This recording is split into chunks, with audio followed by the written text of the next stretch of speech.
Yaxshi ko'raman. Ayting. Hech kim javob topa olmagan savol. Muhabbat o'zi nima? Muhabbat tilsim, to'lmagan ko'nglim. Dard, alam, g'am, iztirob. To'ydan oldingi muhabbat haqiqiymi yoki to'ydan keyingisi? Deydilarki, sevgi nikohdan keyin atom qudratiga ega bo'larmish.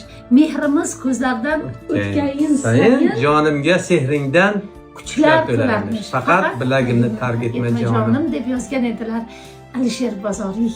Alisher aka sizni rashk qilishlarini bilamiz, lekin siz ham Alisher akani hech rashk qilasizmi? Rashkgacha. Yo'q. Ayting. Yo'q, rashk menda yo'q. Rashk nihoyatda. Boshqa savol. Boshqa savol. Bor, deb so'ray, bor. Boshqa savol. Urishlaringizning asosiy sababi nima? Sabab yo'q.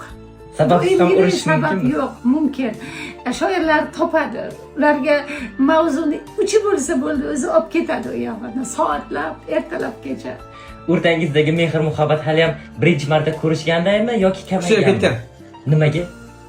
Tushunasizda bir-biringni. Chunki bolalar o'zini hayoti bilan, oilasi bilan yosh o'tgandan keyin xotin xuddi yangi kelin kuyovlardek bir-biriga suyanib qoladi. O'sha uchun yoshlikda ham asrash kerak. Faqat keksayganda kasal qarab emas, mehr berib qarash uchun yoshlikdan asrash kerak.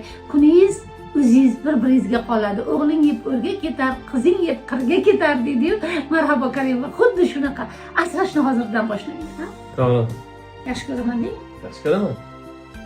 Qizlarni. Buzoq.